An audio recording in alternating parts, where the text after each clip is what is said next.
कुछ नहीं है। देखिए अगर तुम लोग को एक ऐसा बैटरी मिल गया या कोई ऐसा ट्रांसफार्मर देख लिया तो उनको ऐसे दिख गया कि यहाँ पे 220 वोल्ट करंट है, ठीक है, इधर भी देख लिया 220 वोल्ट करंट। अब इस पे नाम लिखा हुआ डीसी, इस पे नाम लिखा हुआ एसी, ठीक है। हमको स्कूल में सिखाया गया है कि डीसी पूरा टाइम करंट छोड़ता है, तो एक बार चिपक गया तो चिपक गया। हमको स्कूल में सिखाया गया है कि एसी ऐसा करंट छोड़ता है, एक छूटने का टाइम मिलता है, ठीक है। अभी देखते कौन ज़्यादा करंट मार सकता है, डीसी मार सकता है कि एसी मार सकता है। अब देख मैंने आपको बताया था कि डीसी में सारे पीक होते हैं, तो डीसी में एवरेज वैल्यूज नहीं, डीसी में एवरेज वैल्यूज नहीं। तो अगर 220 लिखा हुआ है तो ये आपका E0 है, समझे? ये क्या है? E0 है, जो लिखा हुआ है वो पीक वैल्यू है, एवरेज सब उसका एक ही। लेकिन अगर एसी में 220 लिखा हुआ है तो वो E0 नहीं है, वो ERMS है। कॉमर्स के बच्चों को E0 ERMS को पता नहीं होगा, बहुत सारे साइंस बच्चों को नहीं पता है E0 ERMS क्या है, पर हमको पता है कि ERMS जो होता है वो कुछ टाइम्स 0.707 टाइम्स E0 होता है। अब यहाँ पे जो E0 है वो एक्चुअली कितना है? 220 है। डीसी का E0 समझे कितना है? वो 220, समझे? यहाँ पे क्या होता है? वो ERMS, यहाँ पे क्या आएगा? ERMS आएगा। क्या आएगा? ERMS। रूट मीन स्क्वायर पकड़ते हैं, इसका पीक और भी हो सकता है। हाँ, इसका पीक और भी हो सकता है। ये एवरेज हमें नहीं मालूम इसका पीक क्या है, मालूम कर सकते हैं ना फॉर्मूला। हम मालूम कर सकते हैं। फिर अगर तुम ये काटोगे जोड़ोगे ये सब करोगे तो इसका आंसर 220 से ऊपर आता है एसी। हाँ। तो अगर तुम लोग को आंसर 220 से ऊपर आ रहा है तो समझा, तो अगर एसी से झटका लगेगा तो ज्यादा वोल्टेज से लगेगा, और डीसी से झटका लगेगा तो 220 से ही लगेगा। इसीलिए एसी का मैग्नीट्यूड डीसी से ज्यादा है। अब तुम्हारा नसीब है कि जब तुम लगा रहे हो तो तुमको पीक लग रहा है कि कौन सा लग रहा है, कि तुम किस टाइम पे जा रहे हो, किस टाइम पे आ रहे हो, समझे? और डीसी क्या है? जोर से झटका मारता है, इसलिए तो डीसी को ये होता है ना, ठीक है, तो वो चिपक जाता है। और एसी में दूर गिरता है, क्योंकि क्या है, समझो तू एसी के इस टाइम पे अटका है तो वो देखो कुछ बड़े इससे वोल्टेज मार रहा है, पर तेरी बॉडी भी न्यूटन का थर्ड लॉ फॉलो करती है, एक्शन को ऑपोजिशन कराती है। तो अगर तेरे को कोई बहुत ज्यादा फोर्स से खींच रहा है तो तू बहुत ज्यादा फोर्स से ऑपोजिट होने की कोशिश कर रहा है, इसलिए जब तू यहाँ आ रहा होगा तब झटका लग के तू गिर जाएगा। इसलिए तुम देखते हो कोई कोई पिक्चर में करंट में झटके में से फेंकते, किसी किसी में चिपका लेते, समझे? अगर वो उस टाइम बता दे कि ये एसी है डीसी है तो बच्चों को डाउट क्लियर होते जाएगा कि इसको डीसी करंट लगा इसलिए चिपक गया, इसको एसी करंट लगा इसलिए झटके से कहीं चला गया। हाँ हाँ, जैसे समझ में आया? तो डिपेंड करता है तुमको कौन सा करंट लगता है। अभी तुम ट्रांसफॉर्मेटर वगैरह में जाओगे तो उधर डीसी करंट होते हैं, वहाँ से इधर हमारे पास एसी होके वहाँ पे एसी होते हैं, यहाँ पे हमारे पास एसी होके आते हैं, समझे? घरों के प्लग में भी यहाँ तक भी एसी आते हैं हमारे पास सारे के सारे। उसके बाद में हम जब कन्वर्टर लगाते हैं तो तुम लोग के चार्जर पे भी लिखा होता है डीसी, समझे? इस पे भी लिखा हुआ है कौन सा एसी कौन सा डीसी है, लिखा है मतलब उसका 100 to 240। अभी देखो ये लोग की रेंज दिख रही है 100 से 240 जैसे। अभी इंडिया में लगभग सब 240 के हिसाब से ही चलते हैं, समझे? है 220 हमारा एवरेज, पीक ज़्यादा हो। हाँ पीक ज़्यादा ही है, तो पता है हमको कि कभी ज़्यादा वोल्टेज जाए तो संभाल लेगा। एसी में ज़्यादा आती ही है बहुत बार। लाइट डिम क्यों होती है? हाँ, लाइट डिम क्यों? डिम क्यों होती है वो अलग ही कंसेप्ट है, वो इससे कोई डिपेंडेंट नहीं है, समझे? तो इससे कोई डिपेंडेंट नहीं, कम पावर मिलता है, बहुत सारे फैक्टर आते हैं, हम तो बहुत कम फैक्टर पढ़ रहे हैं, समझे? अभी है ना एडी करंट्स आते हैं, करंट भी लॉस होता है, समझे? बहुत सारी चीज़ें आती हैं, वो सारे फैक्टर्स पकड़ते हैं। तो हम लोग लाइट भी डायरेक्टली जो हम फिनोमेना पढ़ते हैं उस पर नहीं चलते, लेकिन हाँ समवॉट जो हमने पढ़ा है 90% उसका एप्लीकेशन, क्योंकि हम आइडियल कंडीशंस पढ़ते हैं। अब वायर कट गई बीच में तो भी करंट फ्लो, तुम लोग ने बहुत बार देखा होगा। हाई वोल्टेज हाँ हाँ, वोल्टेज बहुत ज़्यादा है, फ्रीक्वेंसी ज़्यादा है, तो थोड़ी सी कटी हुई रहती है तो भी ऐसा स्किप होकर निकल जाता है करंट। पर फिर जब हम उस एरिया को टच करें तो उनको करंट लगता है, समझे? तो बहुत सारे फैक्टर होते हैं करंट के फ्लो होने के तरीके, समझे? हीट पैदा होती है, वायरें गर्म होती है, लूज फ्लो आता है, समझे? समझे, हीट वेलोसिटी डिपेंड करती है, हीट तुम्हारा वोल्टेज कितना उस पर डिपेंड करती है, समझे, तुम्हारा कंडक्शन वाला अंदर मटेरियल कौन सा उस पर डिपेंड करती है, फ्यूज जल्दी हो जाता है, टंगस्टन नहीं होता है, दोनों हीट पे चलते हैं, दोनों उस पे चलते हैं, क्या होते हैं, करंट पे चलते हैं, तो दोनों वही है, जूल्स लॉ के ऊपर डिपेंड करते हैं। टंगस्टन की मेल्टिंग पॉइंट बहुत ज़्यादा है, तो उसको कितना भी हीट करो आना नहीं है, पर जो फ्यूज में वायर यूज होती है उसकी मेल्टिंग पॉइंट बहुत कम होती है, तो थोड़ा भी करंट दो जूल्स लॉ से वो गर्म हो जाएगा, गर्म होकर फट जाएगा, तो सेट करके रखते हैं भाई, इससे ऊपर करंट आया तो फट जाना भाई, इससे नीचे नहीं आया तो मुसलमान लोग कैसे होते हैं, ये पकड़ लिया अगर तो खा लेना, वो तावीज़ में बांधते रहते हैं, और नहीं देखा सुसाइड बमर लोग, कोई क्राउड देखे बटन दबा देना फट जाना, समझे, सुसाइड बमर ऐसे थे जहाँ ज़्यादा भीड़ दिखती है वहाँ बटन दबा देते फट जाते हैं। पाकिस्तान में बहुत होता है सुसाइड, जैसे कभी कार फट गई, कभी कार इंसान ही फटता है, उनको बोलते हैं ऐसा, उनको अल्लाह का मैसेज है, ये है वो।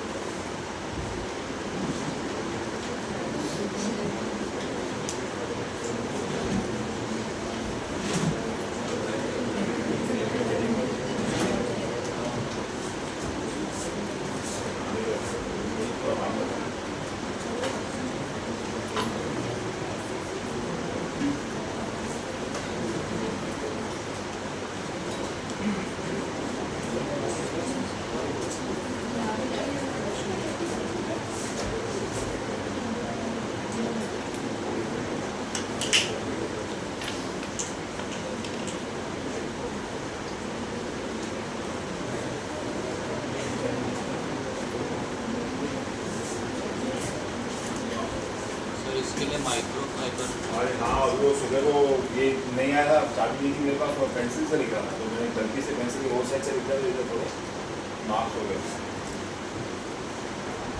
तो बड़ा जल्दी आओ, 2 बजे आना चाहिए, 2 बजे तो नहीं आया।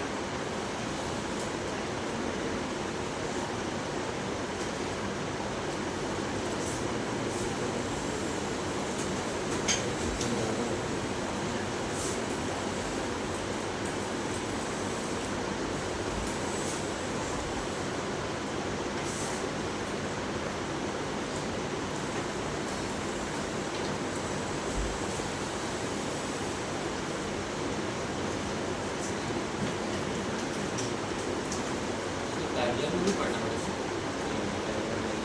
मैं तुमको समझा रहा हूँ कि हम सीरीज एलसीआर क्यों पढ़ते हैं, समझे, देखो हमने यहाँ पे देखा है कि जो बेचारा एसी उसकी अगेंस्ट सब, हाँ बराबर, एल भी उसको अपोज करता है, सी भी उसको अपोज करता है, आर के साथ सबको अपोज करता है, समझे, बना ही opposition, AC is been opposed by everyone, ठीक है। तो अभी पहले रेजिस्टर बताओ, तुम स्टोरी समझो एसी की, बताओ एसी करंट आया, पहले डीसी करंट ही था ना, एडिसन ने एसी करंट के अगेंस्ट था, पहले डीसी करंट आया, टेस्ला ने एसी करंट बनाया, तो एसी करंट उसने बोला कि यूज़ कर सकते हैं, बहुत दूर तक जाएगा ये सब, तो पहले एसी करंट आया, अब एसी करंट आया तो देखा यार ये तो बहुत ज़्यादा ही तेज़ भाग रहा है, समझे, तो जो डीसी की जात वाले थे उनको बहुत तकलीफ होने लगी कि यार ऐसा कैसा करंट आया है, इसके वजह से हमारी वैल्यू कम हो रही है, ऐसे होता है ना, जैसे लैंडलाइन फ़ोन थे, जब मोबाइल फ़ोन आया तो फिर लैंडलाइन फ़ोन वालों की इज्जत कम हो गई, समझे, फिर कीपैड आया, कीपैड के बाद स्मार्टफोन आया तो कीपैड वालों की इज्जत कम हो गई, समझे, ऐसे, तो एसी आने के बाद डीसी की इज्जत बहुत कम हो गई, समझे, और तब तक वो यूएस में एसी करंट को प्रमोट करते ही नहीं थे वो लोग बिल्कुल भी, कि नहीं नहीं नहीं नहीं नहीं खराब है, बहुत फास्ट है, डैमेज कर रहा है चीज़ों को, तो बोला ठीक है डैमेज कर रहा है ना, इसकी स्पीड स्लो कर देते ना हम लोग, समझे, तो डीसी वालों ने क्या बोला, हम एक डिवाइस बनाएंगे जो एसी को रोकेगा, समझे, तो पहला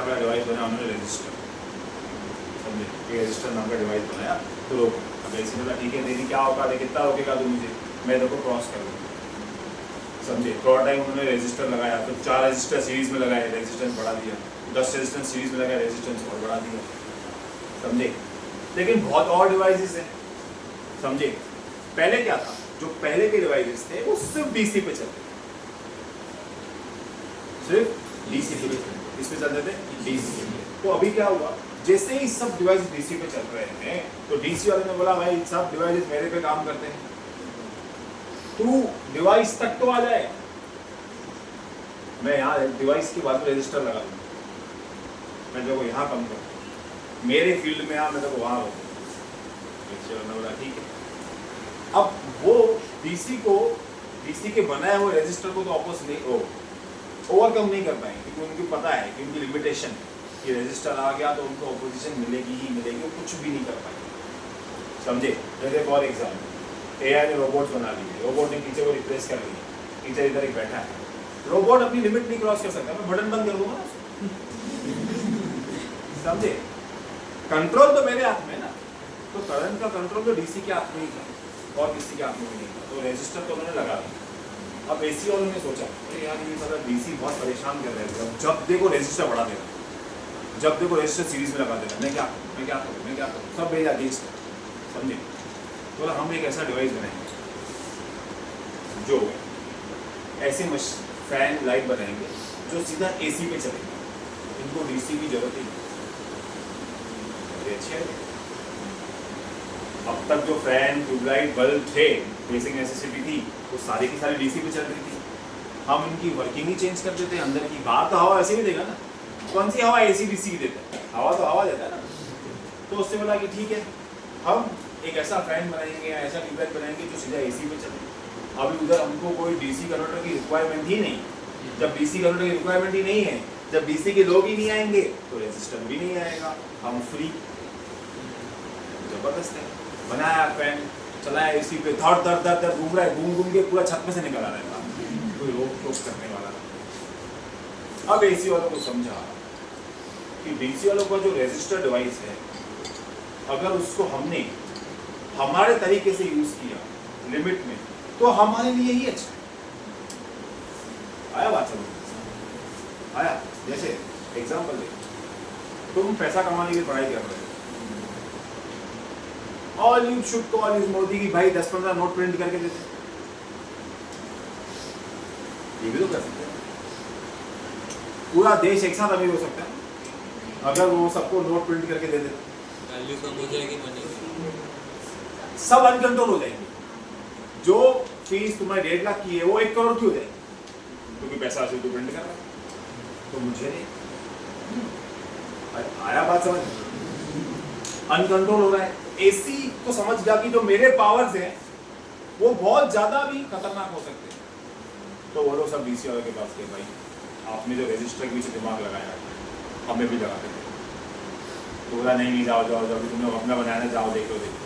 फिर जो डीसी में मेच्योर लोग थे उन्होंने बोला भाई ठीक है, हम तुमको वर्किंग बताएंगे पर हम तुमको रजिस्टर नहीं देंगे, वो तुम देंगे, हम वर्किंग तुमको बताएंगे।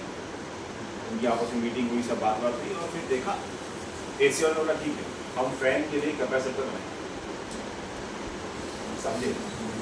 कैपेसिटर भी क्या करता है, करंट को अपोज करता है, समझे, और फैन में उसको हेल्प भी करता है। तो वो क्या कर रहा है, फैन अभी भी एसी पे चल रहा है, पर बिना कैपेसिटर के फैन फास्ट नहीं चलता है। तुम देखो, अगर तुम्हारे फैन की स्पीड स्लो हो गई है तो जो फैन वाला आता है वो एक ऐसा डब्बा चेंज करके चला जाता है, वो क्या है, कैपेसिटर ही तो है। समझा? एसी की पावर्स को सही तरीके से यूज कैपेसिटर ही करवाता, बिना कैपेसिटर के फोन एकदम, वो फोन नहीं, फैन एकदम धीरा चलेगा। समझे? एकदम धीरा चलेगा।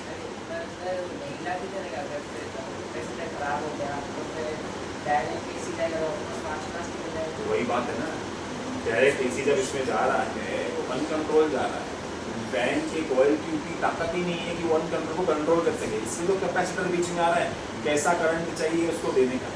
समझ? हमें तो सारे बुक्स दे दिए, समझ नहीं दिए भी, तो तुझे पढ़ना ही कैसे मालूम ही नहीं है ना। कल मैं तुझे बोला आज ये 4 पेज पढ़ गया, कल ये 5 पेज पढ़ गया, कल ये 10 पेज कर गया, बुक्स उतने ही दूंगा, पर मैं देखो मैनेज कर, समझे? मैं क्या कर रहा हूँ, देखो मैनेज कर, कैपेसिटर का काम भी वही है। समझे? करंट को स्टोर करके रखता है, जब जरूरत होगी तब दूंगा, नहीं जरूरत है नहीं दूंगा। समझे? ऐसा ठीक है, अंडरस्टैंड किया? ऐसे ही फिर इंडक्टर पैदा हुआ। इंडक्टेंस, कैपेसिटेंस, ये सारे वो डिवाइसेस हैं जो एसी पे चलने वाले डिवाइसेस में सपोर्ट करते हैं। समझे? तो इन डिवाइसेस में रेजिस्टर्स नहीं लगते, समझे? इन डिवाइसेस में रेजिस्टर्स नहीं लगते। वायर का खुद का रेजिस्टेंस होगा वो दूसरी बात है, उससे मुझे कोई मतलब नहीं है, वो इनबिल्ट है। वो वायर के मटेरियल की प्रॉपर्टी, मेरा कुछ इसमें लेन देन नहीं है, मैंने एक रेजिस्टर अटैच नहीं किया है। समझ रहे हैं मैं क्या बोल रहा हूँ? समझे? तो एसी का करंट इतना ज्यादा आगे है, इतना ज्यादा सुपीरियर है कि उसको रोकने के लिए बहुत सारे लोग चाहिए। तो जब ये सब बना रहे थे तो बोला एक ऐसा सर्किट बना देते हैं जिसमें हम रेजिस्टर भी डालते हैं, जिसमें हम इंडक्टर भी डालते हैं, जिसमें हम कैपेसिटर भी डालते हैं और चेक करते हैं कि ये सब मिला के एसी को कितना रोक सके। इसीलिए सीरीज एलसीआर सर्किट बना। आया है बात समझ में कि एलसीआर पैदा क्यों हुआ? और ये ऐसी कोई मीटिंग हुई नहीं थी, ये मन गलत कहानी है, समझे? तो एग्जाम में लिख क्या दें, इनको कुछ भी नहीं आता वो क्या करेंगे, ये करेंगे, समझे? तो बात ये है कि series LCR circuit is nothing but it is an experiment to see how much opposition to current can be given when three different oppositions are aligned together। तुम ये बार की इलेक्शन तुमने देखी, मोदी वाली इलेक्शन देखी नहीं? तुम समझो मोदी एसी करे, मोदी ने बोला आपकी बार 400 पार, ठीक है? तो सब डर गए यार ये तो अनकंट्रोल हो रहा है, समझे? अब मोदी को ऑपोजिशन पहले किसके साथ था? कांग्रेस के साथ। कांग्रेस के साथ बोला केजरीवाल ने मैं भी आता हूँ सीरीज में, ममता बनर्जी बोला मैं भी आती हूँ सीरीज में। तुम समझ लो ये तीनों एलसीआर हो गए, समझे? और मोदी तुम्हारा एसी करंट हो गया। अब मोदी ने बोला कि अब की बार 400 पार, मोदी 400 पार किया, क्या सीट्स नहीं है, पर फिर भी इलेक्शन जीता। क्लियर है? इन तीनों के कॉम्बिनेशन ने उसके सीट्स को ऑपोज किया पर रोका नहीं, जो आइडियली एक रजिस्टर का काम है, समझा? ऑपोज किया पर रोका नहीं। उन सब ने मिलके बहुत सारी सीट्स खाली उसकी, पर फिर भी इलेक्शन जीत गया, समझे? 297 के आसपास कुछ सीट्स ले गई उसने, 400 का बेचारे का सपना था, समझे? 400 तो पूरा नहीं हो पाता। एसी का सपना वही था कि मैं सब तोड़ के निकलूंगा, लेकिन रजिस्टर लग गए अलग अलग टाइप के, अलग अलग लोग एक टाइम के साथ में आए, तो उसे देखने के लिए अभी इतना गंदा अलायंस बनाया उन्होंने कि ममता बनर्जी, केजरीवाल, राहुल गांधी, तीनों की आइडियोलॉजी अलग अलग। ममता बनर्जी की आइडियोलॉजी क्या है? सबको मारो, उसकी आइडियोलॉजी कोलकाता में देखो ये चलता है, भाई बंगाली कोलकाता में ही सबको मारो, दीदी रूल्ड बाय दीदी। केजरीवाल का खुद का इतना दम नहीं, खुद हालांकि बहुत ज़्यादा अच्छा इंसान है, लेकिन खुद का इतना दम नहीं है, और इलेक्शन में आके वो भी फर्क हो ही गया इवेंचुअली, और he is full managed by Canada, पूरा फंडिंग उसका वहीं से आया, समझे? तो ऐसा कोई आइडियोलॉजी नहीं, वो दिल्ली के लिए अच्छा है, पीएम बनने के लिए अच्छा नहीं है, समझे? अब राहुल गांधी को बेचारे को पागल बना के रखा हुआ, हालांकि पागल नहीं है वो, he is very educated and उसको बहुत अच्छा दिमाग है, लेकिन तुम समझो कि तुम्हारे लिए वो बहुत ज़्यादा अच्छा है, इसलिए उसको पागल नहीं। देखो क्लास में सबसे पागल बच्चों को बोलते पागल है, लोगों को ऐसे बोलते हैं। इंडिया में भी वही केस है। 2014 से अगर तुम सारे रील्स और मीम्स देखोगे तो उसमें राहुल गांधी की सारी क्लिपिंग्स ऐसे ऐसे काटी गई है कि जिसमें वो जोकर लगे। अब सबसे प्राइम एग्जाम्पल उसका वो मीम सबको ही याद रहेगा कि यहाँ से आलू वाला वहाँ सोना निकलेगा। हालांकि फुल ड्रिल तुमने देखी कि नहीं देखी मुझे नहीं, उसमें वो बोलता है कि नरेंद्र मोदी तुमको ये बोलेगा कि मैं यहाँ से तुमको आलू डाल के देता हूँ, यहाँ से सोना बाहर निकलेगा, ऐसे इलेक्शन के अंदर तू फंसना नहीं। और ये पार्ट निकाल के उसका वायरल कर दिया। और बीजेपी की IT cell is the strongest IT cell in the whole country, whole world बोल सकता हूँ, समझे? होल वर्ल्ड में उनका आईटी सेल सबसे ज़्यादा स्ट्रॉन्ग है, समझे? सारे मीम पेजेस उनसे, सारे मीम पेजेस बीजेपी के, सारे जितने मीम पेजेस तुम देखो, यू सी तुम कैसे ब्रेन वॉश करते तुम लोगों को। इलेक्शन में अभी खाली ऐसा मोदी और पुतिन ने हाई किया एक दूसरे को, उसका रील बना देते हैं, पीछे ऐसे मोटिवेशन मैसेज डाल कि मोदी ने पुतिन को हाई किया। इतनी बड़ी बात हो, कौन भारी है ना, डब्बा भारी बना, समझे? उसका रील बना देते हैं, बड़ा बड़ा रील बना देते हैं, बड़े बड़े पोस्टर बना देते हैं, समझे? अभी जो साबरमती आश्रम उन्होंने रिनोवेट किया गुजरात में, साबरमती आश्रम किसका है? गांधी का। Have you been to Gujarat? मेरे रिलेटिव रहते हैं गुजरात में, बोला साबरमती आश्रम में गांधी से बड़े बैनर मोदी के लगे कि उसने बनाया, समझे। बोला स्टार्टिंग में सबसे बड़ा पुतला मोदी का लगा हुआ, पीछे गांधी का लगा। मैं फिर हमेशा बोलूंगा जब तक नोट पे इसका फोटो नहीं आएगा ये शांत नहीं रहेगा, गारंटी है मेरी, गारंटी। अगर इतनी उम्र थोड़ी हो गई है, 10 साल भी पहले अगर इसने सब किया होता जो भी कर रहा है, नोट पे तुम लोग का मोदी का फोटो ही आ कुछ भी है, जब तक फोटो नहीं आएगा तब तक वो हाँ क्या लेके आ रहा है, डिजिटल करेंसी तो फोटो नहीं आता,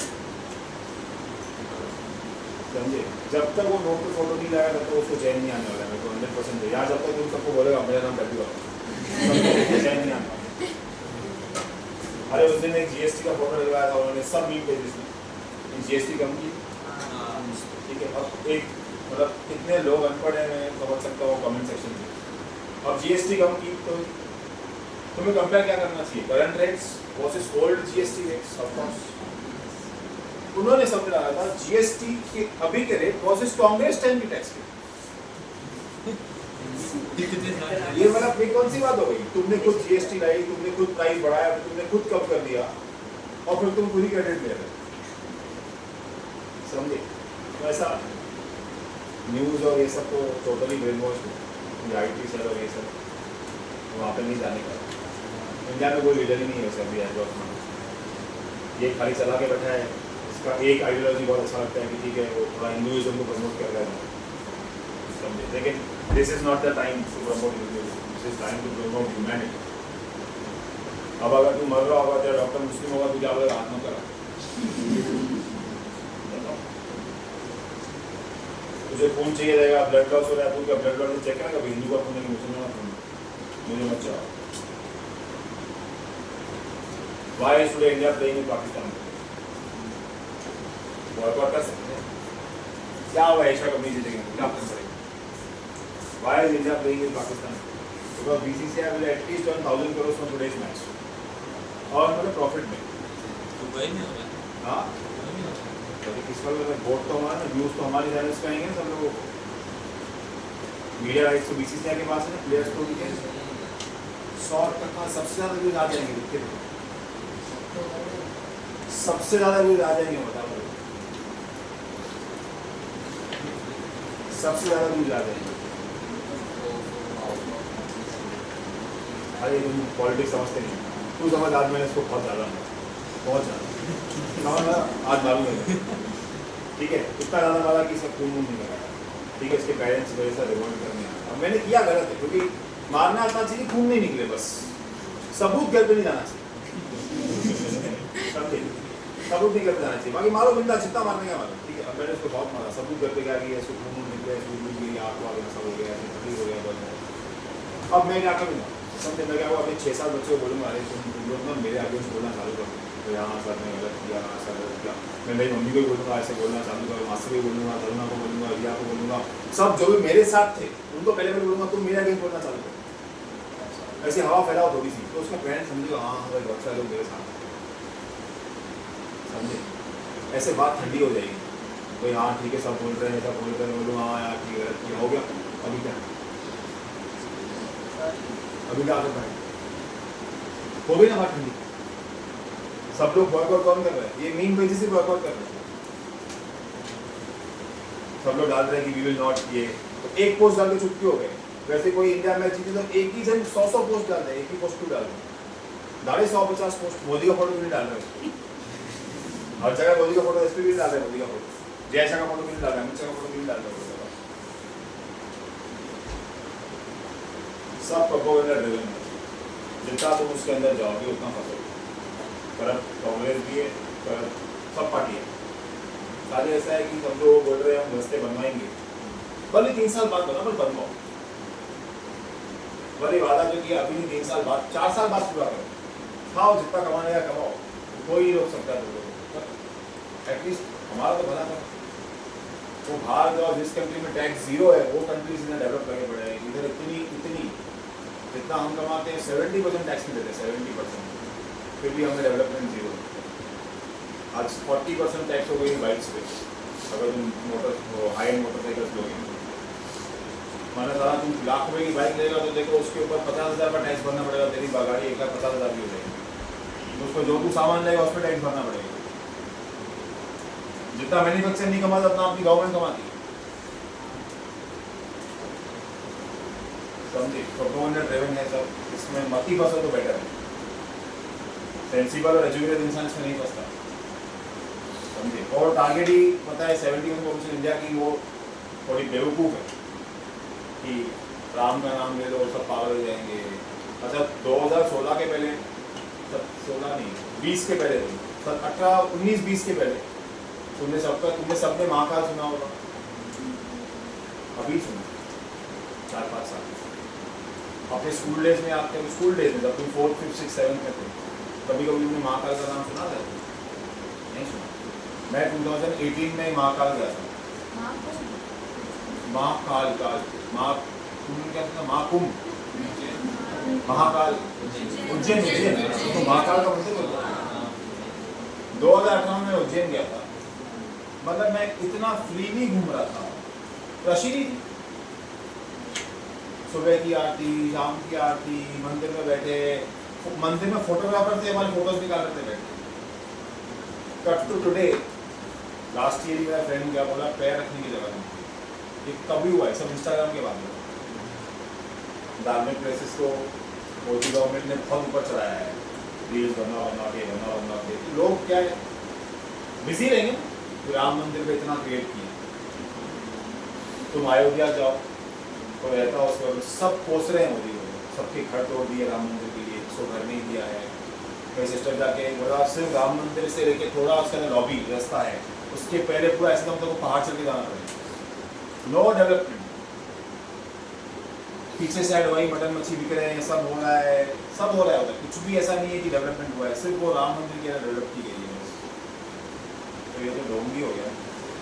तुम गौ रक्षक किया, इतना हल्ला गुल्ला किया, 15-20 जनों को मारा, आदमी रास्ते में गाय तो बचना ही खाते।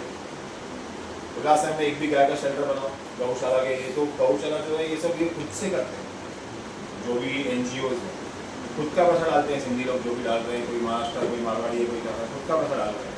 इधर भी है गवर्नमेंट फंडेड गौशाला कोई है? Is there any गौशाला you see from here to Bombay which is government funded? कोई कैटल, कोई कुछ भी जहाँ पे गवर्नमेंट फंडेड हो, या इनके ऊपर मार्किंग करनी चाहिए, QR करनी चाहिए सब गायों के ऊपर कि ये कहीं भी मिले इसको स्कैन करके वहाँ पहुँचा दो, उसका शेल्टर वहाँ पे। टेक्नोलॉजी तो कितनी आगे बढ़ गई है। कुछ भी ऐसा कोई वैक्सीनेशन ड्राइव हो, कुछ भी नहीं, कुछ भी नहीं, नथिंग। आज भी वो लोग कचरा ही खाते हैं, आज भी तुम रास्ते में घूमते हुए देखोगे उसको, समझा। सब प्रोपोगेंडा ड्रिवन है, रील्स ड्रिवन है, नहीं जाएंगे तो बेटर ही है। चल आ जाते हैं अभी अपने असली अलायंस, LCR वाले अलायंस, समझे। अब LCR अलायंस सीरीज सर्किट हम लोग को फेजर डायग्राम के थ्रू पढ़ना है। डेरिवेशन भी फेजर डायग्राम के थ्रू होगी और ग्राफ के थ्रू। ग्राफ हम नहीं बनाएंगे, सर्किट और फेजर डायग्राम के थ्रू बनाएंगे, समझे। 4 मार्क का एक्सपेक्टेड आंसर है बोर्ड में, एंट्रेंस के लिए मोस्ट हॉटेस्ट टॉपिक है LCR। अच्छे खासे समझ तुम्हारे बनेंगे और दिखने में इजी रहेगा, उतना इजी जाएगा नहीं। तो सब लोग LCR को बहुत फोकस से सुनो, समझे। अब पहले मैं LCR का स्ट्रक्चर बनाता हूँ, बेस स्ट्रक्चर बनाता हूँ। मुझे फेजर भी बनाना है, इधर फेजर के लिए बहुत बड़ी जगह चाहिए।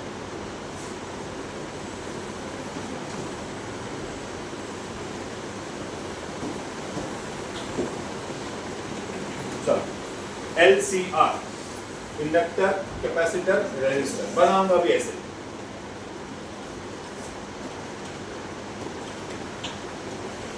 इंडक्टर कैसा दिख रहा था? स्प्रिंग जैसा, कॉइल।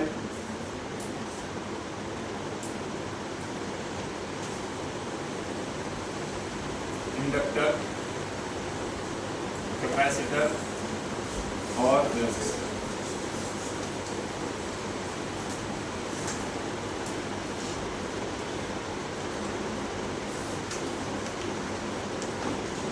कैपेसिटर और रेजिस्टेंस,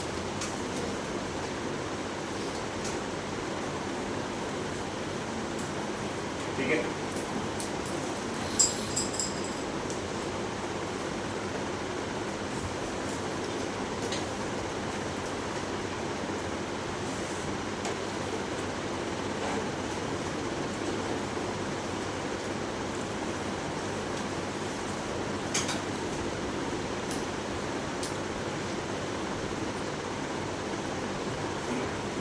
इंडक्टर, कैपेसिटर और रेजिस्टर, LCR सर्किट की नेमिंग कर देंगे।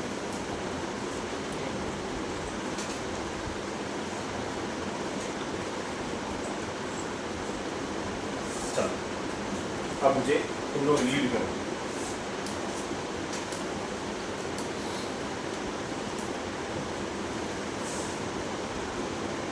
मुझे बताओ फेजर के थ्रू कि इंडक्टर में करंट और ई कैसे बनाऊं? लीड करता है कि लैग करता है? क्या करता है? लैग मतलब पीछे ही आगे। पीछे से। तो क्या मैं सही बना रहा? क्या देखो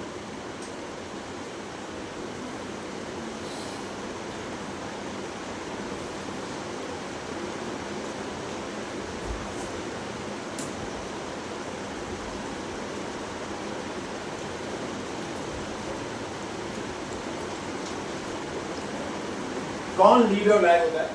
करंट। कौन लीड और लैग होता है? तो ये मैंने सारे ई नॉट बना दिए, ठीक है? ये मैंने सारे क्या बना दिए? ई नॉट।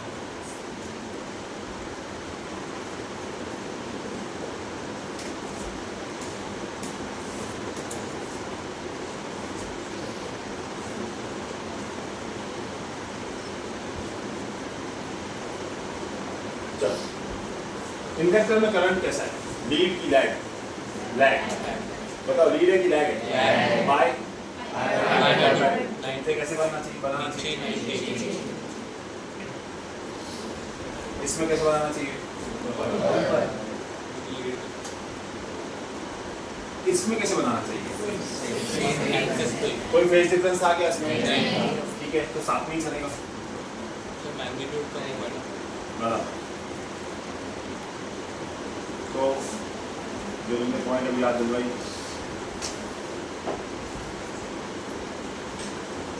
मैग्नीट्यूड कम होना चाहिए। एरो देखिए लग रहा है ना, मैग्नीट्यूड ज़्यादा है,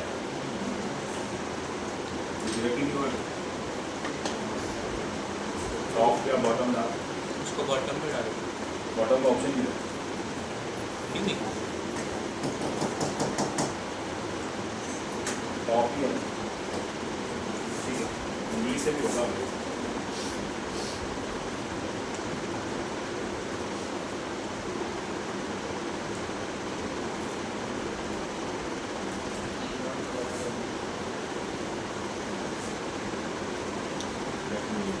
ठीक है, अंडरस्टैंड कर लो।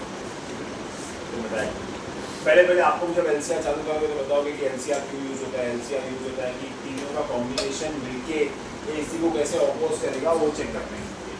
समझे? हमने कल से देखा है कि एसी ऑपोज होता है किससे किससे? एल से होता है ऑपोज, आर से होता है और सी से होता है। जो ई नॉट है वो किससे ऑपोज होता है? और ई नॉट सबकी वैल्यू सब जगह पे सेम, ई नॉट की वैल्यू सब जगह क्या आती है? सेम। यहाँ पे ना मैं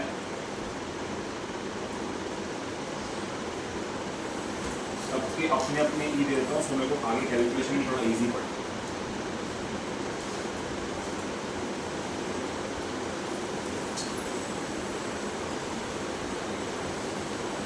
समझे? IC I नॉट आई ये ही मेरा सीरीज एलसीआर का सर्किट है। इससे सर्किट में हमको कुछ दिखाने का भी नहीं, खाली एक चीज़ हमने मिस कर दी है, वो है AC सोर्स। समझे? वो है AC सोर्स। तो AC सोर्स हम बना है जो मेन हमारा इसमें काम है जिसका। अगर तुमने कहीं ऐसे नहीं बनाया तो तुमको रॉन्ग नहीं मिलता है, सर्कल नहीं बना, लेकिन सर्कल खाली उसको डेफिनेशन दे देता है बस, और कुछ नहीं कि मेरा AC सोर्स बनाया।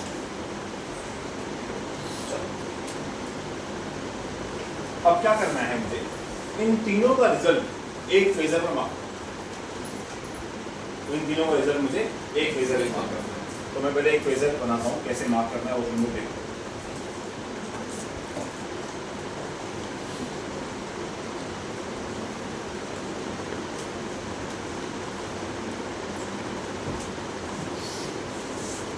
पूरा का पूरा तुम्हारा जो भी डेरिवेशन है वो उस फेजर पर डिपेंड रहेगा और उसके पर डिपेंड नहीं करेगा। जैसे ही मेरा फेजर कंप्लीट हो जाएगा तुम बुक खोलोगे अपना और डेरिवेशन फेजर से कंपेयर करना चालू कर देंगे, ठीक है?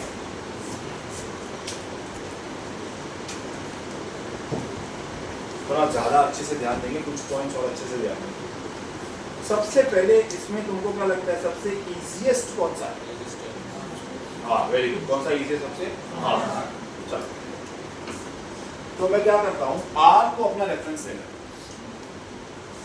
समझे? आर को अपना रेफरेंस लेता हूँ, उसमें ना ई नॉट और आई नॉट सब साथ में, समझे? तो सबसे पहले मैं ई नॉट मार्क करता हूँ।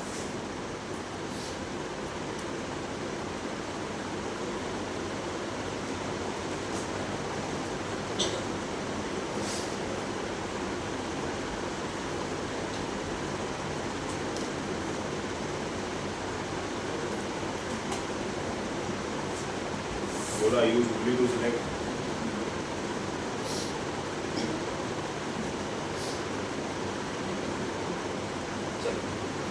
सबसे पहले मैं ई नॉट को मार्क करता हूँ, तो मैंने यहाँ पे ई नॉट मार्क कर दिया,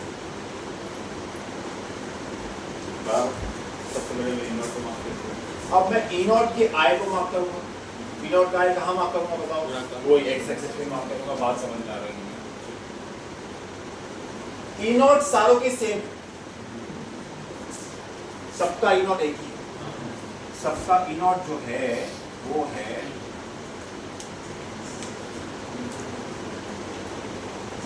फॉर्मूला क्या है? E is equal to E naught sine omega T. सबसे सबका ई नॉट सेम चलेगा, हमने फॉर्मूला पढ़ी, ध्यान दें। इसका ई नॉट साइन ओमेगा टी, इसका ई नॉट साइन ओमेगा टी, इसका सी ई नॉट साइन ओमेगा टी। तीनों करंट को सेम सोर्स, तीनों डिवाइस को सेम सोर्स, तो तीनों का ई भी सेम चलेगा, तीनों का ई भी सेम चलेगा। अब अगर मैं कैपेसिटर की बात करूं, तो कैपेसिटर का करंट उसके ई से 90 से लीड करता है, याद करो, कैपेसिटर का करंट उसके ई से 90 से लीड, पर इस सर्किट में उसका ई आर सेम नहीं समझे भाई। इस सर्किट में ई जो है वो क्या है? सी नॉट साइन ओमेगा टी, इसको भी ई नॉट साइन ओमेगा टी है, इसको भी ई नॉट साइन ओमेगा टी है, इसको भी ई नॉट साइन ओमेगा टी, समझे? बराबर, ठीक है। अब इस वाले का आई इससे लीड कर रहा है, माना इस वाले का आई इसके ई से भी लीड कर रहा है, इस वाले का आई इसके ई से भी लीड कर रहा है, बात समझ में आ रही है? सारों का ई सेम है। अब वापस आ जाओ ई आर, थोड़ा कंफ्यूजिंग है, मैं फास्ट चल जाऊँ तो स्लो कर दूँ। इसका ई और इसका आई सेम है, इसका ई और इसका आई सेम है, इसका आई इसके ई से लीड, इसका आई इसके ई से लीड, पर इसका ई इसका आई सेम, तो इसका आई इसके आई से भी लीड है, बोलो हाँ ना? बैटरी क्या नहीं समझ में आ रहा है? वापस इसका आई इसके ई से लीड है, और इसका ई इसके ई से इक्वल है, और इसका ई इसके आई से इक्वल है, मतलब इसका आई और इसके आई में रिलेशन, इसका आई इसके आई से आया समझ? आया समझ? अगर ये तुमको सब समझा, अगर ये सब समझ तो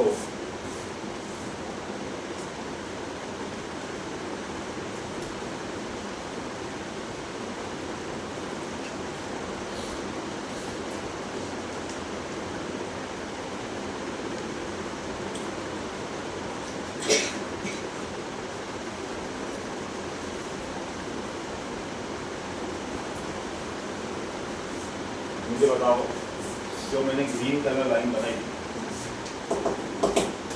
वो मैं क्या लिखूं? IC, क्या लिखूं? IC, परफेक्ट, क्या लिखूं? IC.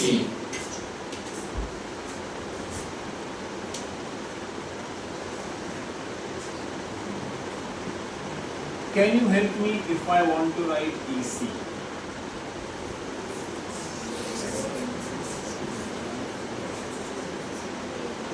थोड़ा सा दिमाग लगाओ, बिंदास लगाओ। थोड़ा मैं जो इतनी सारी एनालिसिस बताई कुछ तो कुछ करो. Can you help me? I'm not saying कि right. I am saying कि help. क्योंकि ये पूरी डेरिवेशन में तुमको लीड करने ही बोलूँगा, मैं नहीं करूँगा. तुम्हें ही लीड करनी पूरी डेरिवेशन. मैं तुमको सिर्फ ऐसा बता दे रहा हूँ कि कैसे समझना है. मुझे बता, can you help me write EC?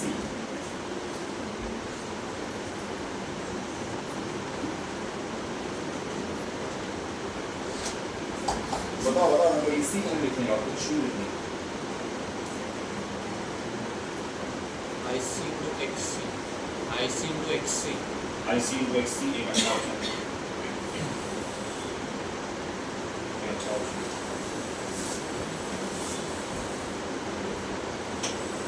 अगर उसके लिए तुमको डायग्राम की हल्की पल्टी करना पड़े तो भी सकते हो.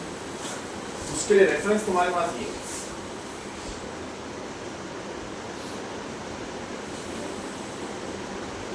अगर मेरे को यहाँ पे देखो एनालिटिकल स्किल से मैं यहाँ पे इसी लेके आ सकता हूँ. इसी डिजर्व नहीं करता यहाँ पे, इसी ला सकता हूँ, इसकी हेल्प लेके.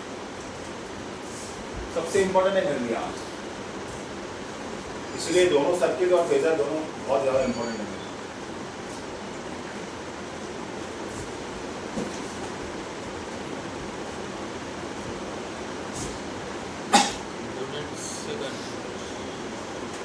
बहुत कॉमन सेंस से, बहुत कॉमन सेंस से.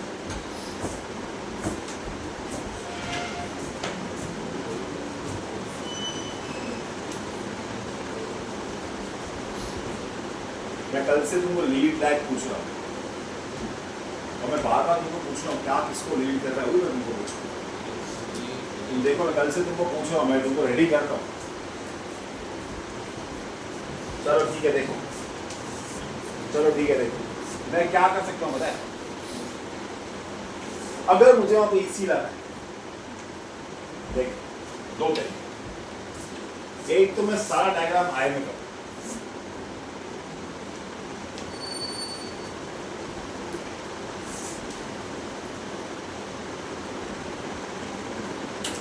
आई आई आई एकदम परफेक्ट. कोई बेवकूफ भी समझ जाएगा कैसे बनाने का रहेगा. चलो बताओ अगला आय किधर आएगा? पीछे. कहाँ आएगा? पीछे. Very nice. अगर लग गया तो बढ़िया, समझे. पर चीज ये है ना कि जो अपनी फॉर्मूला है वो ई के टर्म्स में. बाकी दुनिया हमको आय से करने देगी नहीं, पर ये समझा आय से ही जा सकता है क्योंकि आय लीड लैग करते.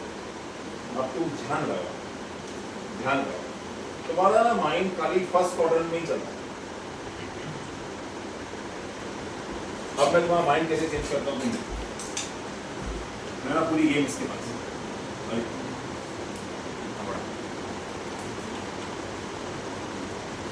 अगर मैंने जिसको ER बोला,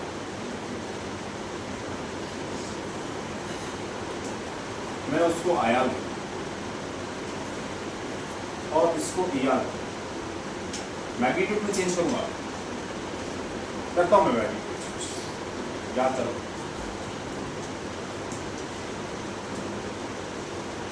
तो जैसे रखा था वैसे यहाँ पे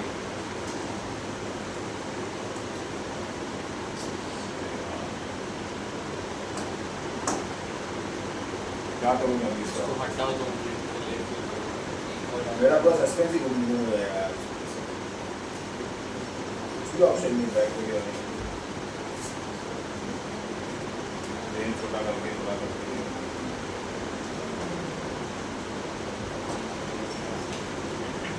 दोनों बात कर लो.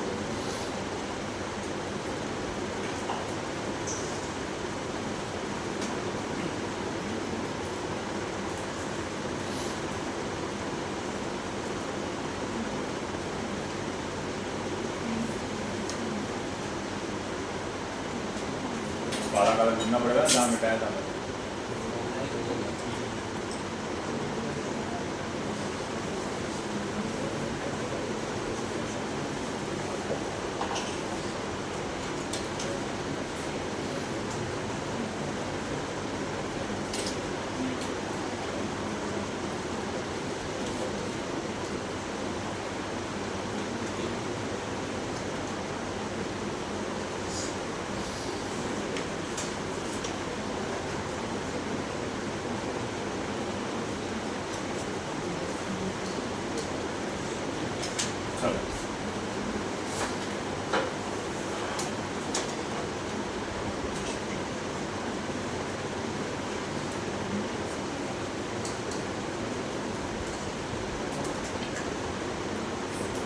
ध्यान दो, मैं कुछ भी चेंज नहीं कर रहा हूँ, कुछ भी नहीं चेंज कर रहा हूँ, खाली थोड़ा क्वाड्रेंट सिस्टम को यूज करो।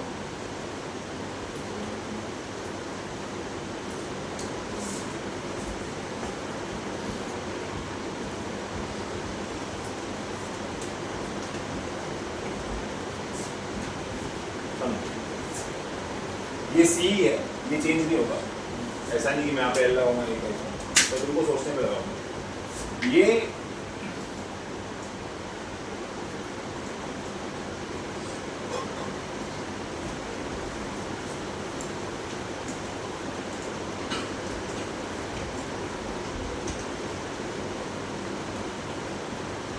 अगर मैं यहाँ आया करूँ, सिर्फ सोचो, मैंने मिटा देंगे और यहाँ या करूँ, तो कैपेसिटेंस की जो कंडीशन है क्या वो अभी भी ट्रू होल्ड करेगी? हाँ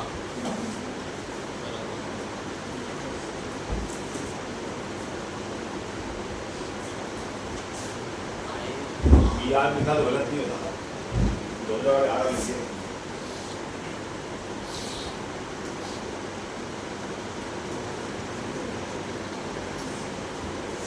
अब पूछो कि अगर मैंने यहाँ पे देखो, मैंने पहले हॉरिजॉन्टल को ईआर किया था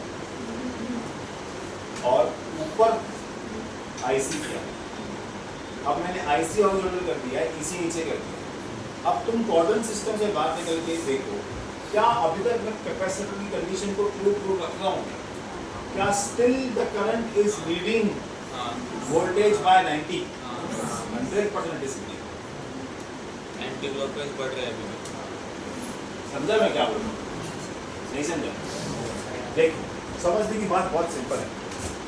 अगर मैंने यहाँ बनाया मेरा करंट और यहाँ बनाया मेरा वोल्टेज, समझे? यहाँ बनाया मेरा करंट, यहाँ बनाया वोल्टेज, तो दुनिया तो चालू ऐसे होती है। तो फिलहाल ये कौन से डिग्री पे है? 0 पे। ये कितने पे है? -90। कितने पे है? कितने पे? मतलब ये 0 होने के लिए इसको क्या ऐड करना पड़ेगा? 90। +90। मतलब ये +90 आगे चल रहा है, बात कर समझा? सर ये मगजमारी क्यों की? ये मगजमारी इसलिए की, 2 मिनट का बताता हूँ, जब इधर थोड़ी इक्वेशन लिखना चालू करें। It is the requirement of our text book, समझे? हालांकि पहले वाला भी राइट है, अभी वाला भी राइट है, और हमारा टेक्स्ट बुक ई को फोकस करता है, आई को फोकस नहीं करता, समझे? पर तुमको आना दोनों चाहिए, ई वाला भी आई वाला भी, ऐसे कोई गलत बात नहीं अगर आई से भी किया तो, ठीक है? अच्छा, उसी तरीके से ये कैसा होगा, ये याद करो, मैंने पहले कैसे बनाया था? नीचे, अब ये कहाँ होगा? ऊपर आएगा। अब अगर ऊपर बना तो यहाँ पे क्या आएगा? E N. यहाँ पे क्या आएगा? गलत क्या है? I N. यहाँ पे क्या आएगा? E L. क्या अभी करंट लैग कर रहा है? हाँ, अब करंट लैग कर रहा है, क्योंकि अब ये 90 पे है, ये 0 पे है, तो यहाँ पे करंट लैग करता है, बराबर ना? मतलब मैंने कुछ गलत बनाया है, मैंने सब सही कर दिया। अब ये क्यों किया हो? हमारी फॉर्मूला इस ई में चलती है, आई में नहीं चलती। जो रेजिस्टर है वो मुझे फ्रीडम देता है, यहाँ पे यहाँ ई मार्क कर, यहाँ आई मार्क कर, मैं दोनों जगह पे सेम ही, समझा? लेकिन कैपेसिटर और इंडक्टर मुझे ये फ्रीडम नहीं है, समझे? इसलिए यहाँ पे तो मैं ई आर रखूंगा ही रखूंगा। यहाँ पे मैंने अगर आई आर भी रखा तो भी गलत नहीं, मैंने अगर यहाँ पे ई आर रखा तो मुझे दोनों जगह पे ई ही मार्क करना, समझे? अब तुम देखो सबके करंट का डायरेक्शन से, बराबर? जो पहले वही साइकोलॉजी थी, सेम साइकोलॉजी अभी सुन, इसका करंट भी इधर, इसका करंट भी इधर, इसका करंट भी इधर, आया ना? समझ में आ रहा है? आई आर भी इधर, आईसी भी इधर, आई एल भी इधर। आई आर और ई आर तो सेम है, बराबर? आई आर ई आर तो सेम है, यहाँ का आई आर का डायरेक्शन, यहाँ का आई आर का डायरेक्शन भी सेम है, यहाँ का ER अपने I से 90 पे लैग कर रहा है। इनडायरेक्टली यहाँ का EC इसके I से भी इनडायरेक्टली लैग कर रहा होगा। आया ना, समझ में आया? सेम इसका EL अपने करंट से 90 पे लीड कर रहा है, क्योंकि इसका करंट इसके करंट के साथ सेम है, तो इसका E इससे भी लीड कर रहा होगा। पर इसका करंट इससे भी सेम है, तो इसका E इससे भी लीड कर रहा होगा। तो मैं इसको कॉमन रेफरेंस बना के तीनों डायग्राम बना सकता हूँ। आया समझ? अब खाली मैं क्या चेंज करूंगा, क्योंकि पहले मेरा EC ऊपर था, तो अब मेरा ऊपर क्या आएगा, EL, और नीचे क्या आएगा, EC। अब सब अनवांटेड चीजें निकाल देता हूँ। अब हम लोग को दोनों तरीके से फेजर बनाने आने चाहिए, E वाले भी और I वाले। फिलहाल टेक्स्ट बुक की मांग E वाली है, I वाला तुम होमवर्क करके आ, समझे? बनाना दोनों है आपके अंदर। एग्जाम में तुमको टेक्स्ट बुक के हिसाब से नहीं आएगा, मैं डेरिवेशन का टेक्स्ट बुक के हिसाब से करा रहा हूँ, ठीक है? फिर भी टेक्स्ट बुक के हिसाब से थोड़ी यार कराऊंगी कराऊंगा।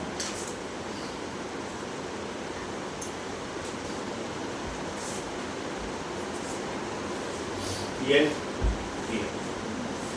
EC, याद है।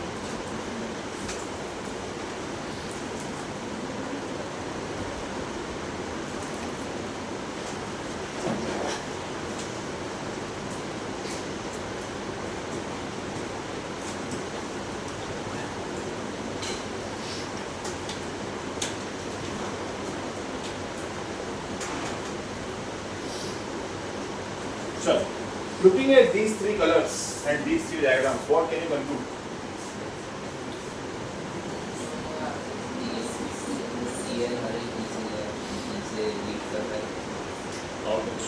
लीड लैग मैं हिसाब से नहीं बताऊंगा। क्या बोल रहे थे? EL और EC कैंसिल हो गए। कैंसिल, EL और EC कैंसिल होगा। EC का मैग्नीट्यूड EL से कम है। ये ऑब्जर्वेशन देखो, EL का मैग्नीट्यूड EC से ज्यादा है। आया ना? ये हमारी इसमें अजम्पशन है, ये हमारी क्या रहेगी? इन प्रैक्टिकल ऑल्सो इंडक्टर्स का वोल्टेज कैपेसिटर से ज्यादा होगा, समझिए? But we don't have to mention that. यहाँ पे इज्जत रख के खाली बोलना है कि assuming EL is greater than. अगर तुम अज्यूमिंग नहीं लिखते हो तो लिखना in the LCR EL is greater than EC। ये रूल लिखना पड़ेगा। देखो इन प्रैक्टिकल EL मतलब पोटेंशियल, अगर हम सेम पोटेंशियल्स भी देने वाले समझो, तो EL मतलब inductor will withdraw more current than capacitor. It is practically, it is an experiment you can do and you can see। या अगर तुम इंडक्टर कैपेसिटर लेके आओ तो उसके ऊपर लिखा भी रहेगा कि सेम वोल्टेज में कितना करंट एम्पियर लेते हैं, कितना करंट एम्पियर, कितना एम्पियर करंट मिलता है, समझा?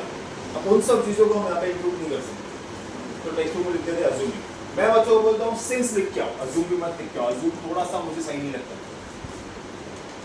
समझे? This is always true, EL is greater than EC।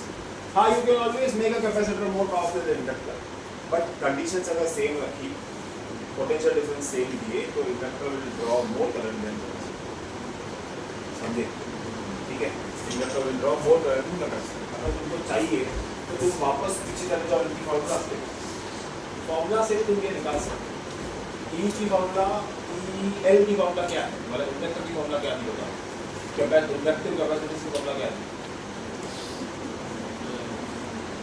Inductor की क्या थी? ओमेगा C थी कि ओमेगा L थी? ओमेगा L थी।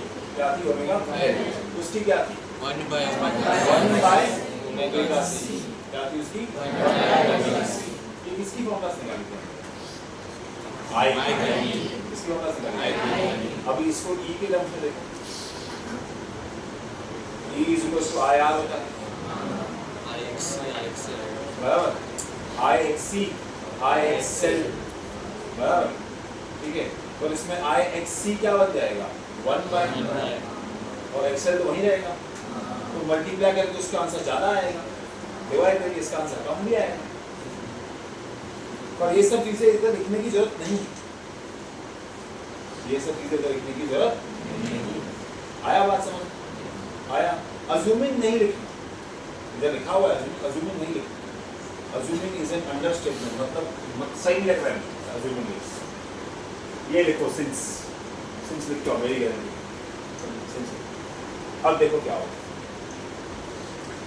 अब सुनो, अब इसका पर्पस था वो हम देखें कि LCR मिला के कितना करंट को ऑपोजिशन मिलेगा। LCR में करंट कितना ऑपोजिशन, तो यही बात हो गई कि समझो इसको मोशन में लेके आता हूं। यहाँ पे एक बॉल, एक जन इधर खींच रहा है, एक जन ऊपर खींच रहा है, एक जन नीचे खींच रहा है, तीनों मिला के इसको रिजल्टेंट में खींचेंगे। ध्यान, अब सबसे पहले यहाँ पे 3 फोर्सेस है, 3 अलग अलग डायरेक्शन। पहले मैं बताओ किसको सॉर्ट कर दूं? हाँ, EL और EC, क्योंकि इनका लाइन एक ही है। क्या मैं बोल सकता हूँ कि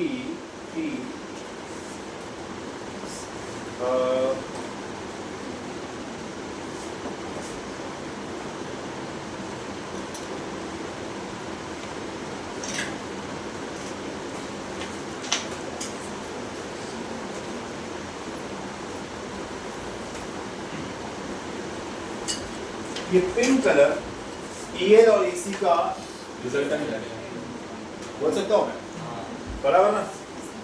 EL इधर 10 है, EC इधर 5 है, तो इनका रिजल्टेंट कहाँ जाएगा? ऊपर की तरफ, पर 5 के साथ, मतलब EL से बड़ा नहीं होगा और EC से। आया बात समझ में? ठीक है, क्लियर में समझा ना क्या कर रहा हूँ? तो ये जो पिंक कलर मैंने बनाया है,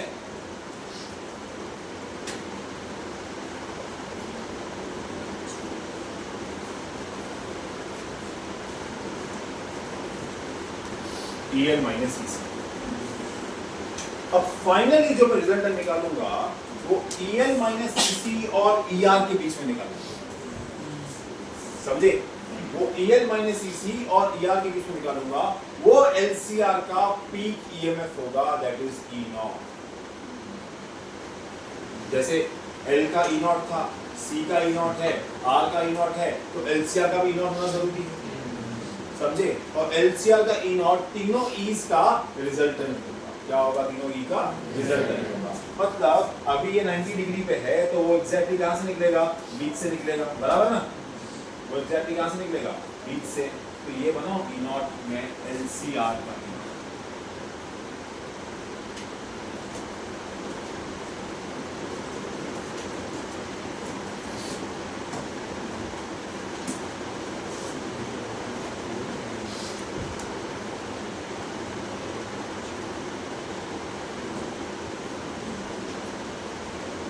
LCR का समझा तुम लोगों ने? ऐसा इतना इजी नहीं है समझना, उस टाइम पे याद करना, थोड़ा कम ही बनाया ना मैंने पहले बड़ा बना दिया था।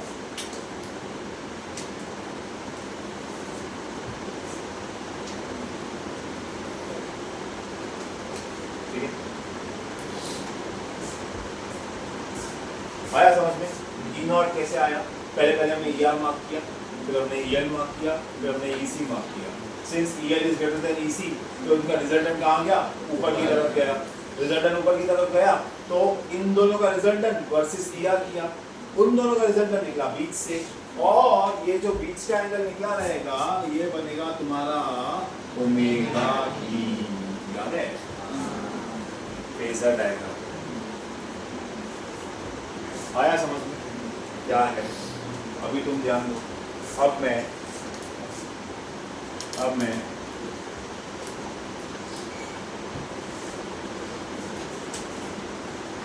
यहां से इसको जोड़,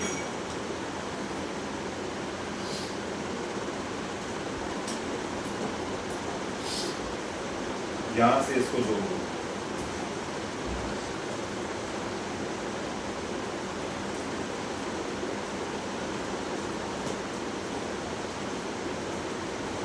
समझे? यहाँ से इसको जोड़ दूँ, यहाँ से इसको जोड़ दूँ, देखो इसका समवॉट जो ये रिजल्टेंट बनेगा वो इसका लाइन मैंने बराबर थोड़ा नहीं बनाया है, जो जो बना दिया है, ठीक है। ऐसे ज्वाइन करता हूँ, थोड़ा चीज़ें मिटा रहा हूँ क्योंकि एग्जैक्ट राइट होना पड़ेगा इस फिगर के लिए मेरे को।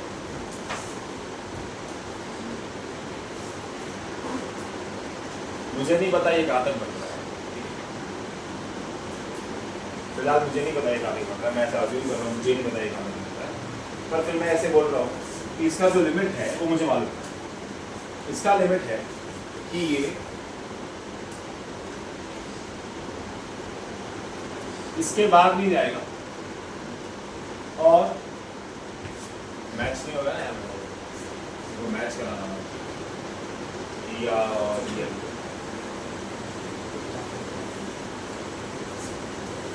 EL और ER मैच करना है। ये लो ER ये होगा ये लो ये तो मैच होगा।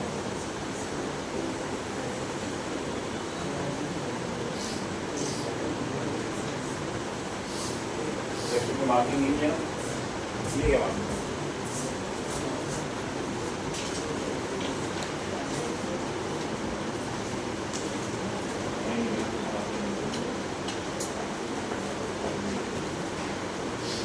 इन्होंने ER और EL माइनस इसी को सेम पकड़ा है, वही बनाना पड़ेगा। ER और EL माइनस इसी को वही बंद कराना, ठीक है।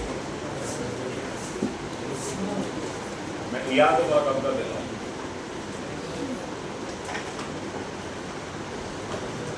मुझे एग्जैक्टली दिखाना है कि ना ये ER से ऊपर जाएगा ना EL माइनस इसी से ऊपर जाएगा, इनकी रेंज में आकर रुकेगा। समझा मैं क्या बोलने की कोशिश? 45 डिग्री 45 डिग्री पे, इसलिए मैं ऐसे दोनों बीच में एंगल 90, इसलिए रिजल्टेंट बीच में से निकला, तो मैच वेरीफाई कर रहा है, मतलब इसका जो हाईएस्ट मैग्नीट्यूड जाएगा वो यहीं तक जाएगा।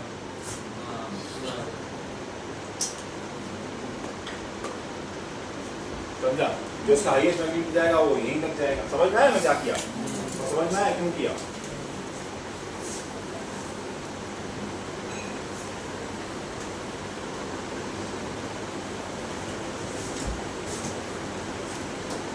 आया समझ में क्या हुआ, कैसे हुआ? इसको फिर से E0 मार्क कर दो। हाँ E0, ठीक है। ध्यान देना, अभी 2-3 चीजें और भी आएंगी। अब अगर मैं तुमको अच्छे से बना के दूं वो कुछ ऐसे होगा।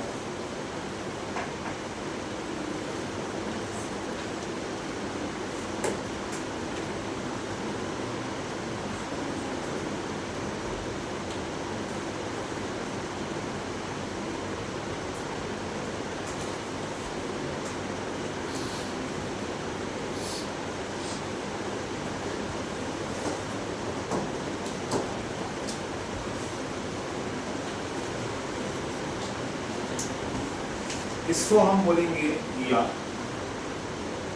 इसको हम बोलेंगे EL minus EC by max. ये भी EL माइनस EC है तो ये भी EL माइनस EC हो जाएगा, ये तो ER ही था, ये भी ER। तो मैं क्या बोल सकता हूँ कि जो E0 है वो अंडर रूट का ER square plus EL minus EC का होल स्क्वायर। क्या बोल सकता हूँ कि जो LCR सर्किट है उसका टोटल इम्पीडेंस ये है, इम्पीडेंस बोल दिया गया, टोटल EMF ये रहेगा, टोटल EMF ये रहेगा माइन E। अब सबका करंट सेम ही डायरेक्शन में, तो अगर मैं सबको I भी दे दिया तो कुछ गलत नहीं बोल सकता हूँ। समझा? अगर मैं सबको I भी दे दिया तो कुछ गलत बोलूँगा क्या? नहीं, क्योंकि सबका करंट क्या है? सेम है, तो सेम निकल के बाहर माइक कट भी जाएगा ना वो। नहीं समझा? अगर इसमें पहले से I होता, E0 into I, ER into I, EL minus EC into I, तो कुछ गलत होता क्या? नहीं। क्या होता था? I बाहर निकल के कट जाता था, लेकिन अगर I होता था, अगर इनके साथ I होता था, तो ER into I R बन जाता था। V is equals to IR के हिसाब से मतलब R होना, समझे? देख इधर ही लिख रहा हूँ, सुन यार एक छोटे में लिखता हूँ, खाली इधर एक्सप्लेन करने के लिए रफली। अगर मैं सबको आय दे दूं और मुझे आर बनाना है तो डिवाइड पे क्या करूंगा, आय यहाँ पे दे दिया, आय यहाँ पे दे दिया, आय यहाँ पे दे दिया, आय। समझे? हाँ अंदर अंदर ओके यार, ओके ओके वो भी। तो it is a constant, integration वाला सी है, आई स्क्वायर भी सी है, सी स्क्वायर भी आई, ऐसा बोल। समझे? ठीक है, मुझे खाली बताना है कि ये यहाँ पे इसका रेजिस्टेंस बनेगा, यहाँ पे इसका रेजिस्टेंस बनेगा, यहाँ पे इसका रेजिस्टेंस बनेगा, यहाँ पे EL बाय आई होगा, यहाँ पे EC बाय आई होगा, अलग अलग होगा। तो मैं ऐसा तुमको बताना चाहता हूँ कि मैं जो ये फॉर्मूला बना रहा हूँ किसके लिए बना रहा हूँ, मैं बना रहा हूँ LCR सर्किट कितना रेजिस्टेंस ऑफर करता है, और जैसे रेजिस्टेंस ऑफर करता है उसको रेजिस्टर बोलते हैं, जैसे इंडक्टर ऑपोज करता है उसको इंडक्टेंस बोलते हैं, जैसे कैपेसिटर ऑफर करता है उसको कैपेसिटेंस बोलते हैं, जैसे LCR ऑफर करता है उसको इम्पीडेंस बोलते हैं। समझे? वो इम्पीडेंस है तुम्हारा Z, और ये है सब,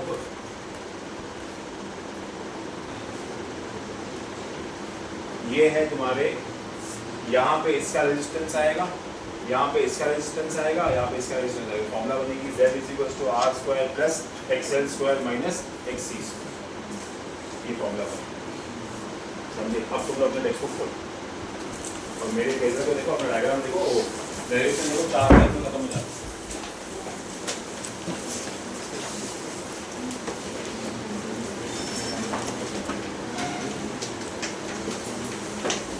तो मैं मार्किंग, अल्फाबेट मार्किंग कर देता हूँ exact to exact, so that तुम लोग दोनों कंपेयर कर पाओ।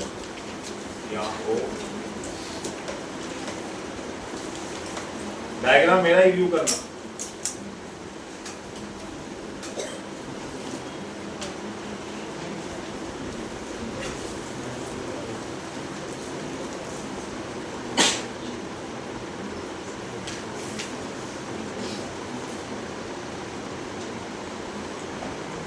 अब डायग्राम देखो और तुम लोग को समझिएगा कि उन्होंने क्या किया है और क्या हुआ है। वहां पे देखो OK = √OA² + OB²।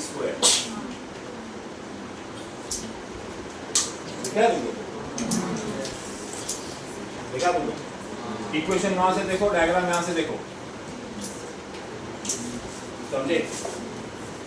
देखो वहां पे OK² = √OA² + OB²। दिखा तुमको?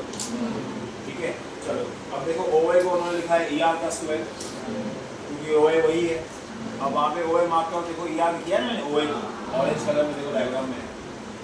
और OB तुम्हारा EL - EC होगा, क्योंकि OB रिजल्टेंट था, बराबर। रिजल्टेंट EL - EC का स्क्वायर हो गया। अब मैंने क्या बोला, पहले अंदर R सबको E = IR लिखा है, देखो उन्होंने V = IR होता है ना, नहीं समझा क्या? E = IR होता है ना, तो यहाँ पे E = IR होगा। मैंने वही बोला कि सबको I दे दो, बाहर निकाल दो, खाली कांस्टेंट के हिसाब से मांगे। तो वहाँ पे I0 सबका डायरेक्शन सेम है। और देखो E = IR होता है, तो R के लिए R लिखा है, L के लिए XL लिखा है, C के लिए XC लिखा है। तो सबके I निकाल के बाहर I0 डाल दिया, स्क्वायर से बाहर निकल गया। समझे? उस I0 को उस E0 के साथ लिखे, V0/I0 वापस क्या होता है, R ही होता है। लेकिन अभी R तो चला गया, XL भी चला गया, XC भी चला गया, तो हमने क्या दे दिया, Z को बोलते हैं इम्पीडेंस। क्या बोलते हैं? इम्पीडेंस। समझा ये बात?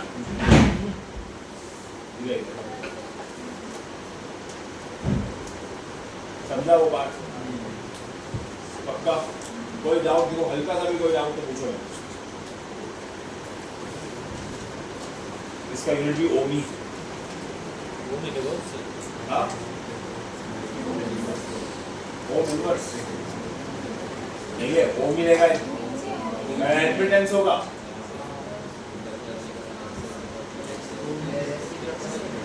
जैसे रेजिस्टर में नहीं था क्या, कंडक्टिविटी कंडक्टेंस नहीं था क्या बचपन में, सीमेंस 1/Ohm is सीमेंस।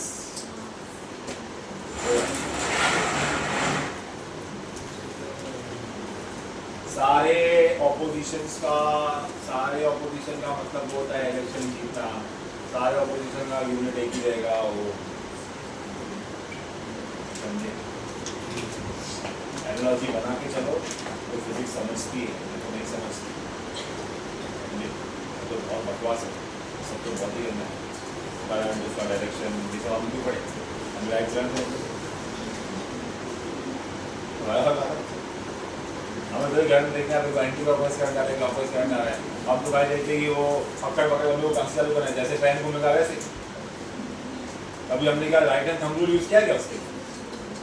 यही डाई आएगी, नहीं ना? देखो वो पूरा पार्ट बस वही है तुम्हारा एलसीआर सर्किट का मेन डेरिवेशन है, मेन। अभी केसेस बाकी आना बाकी है। चलो पीछे का पेज खोलो।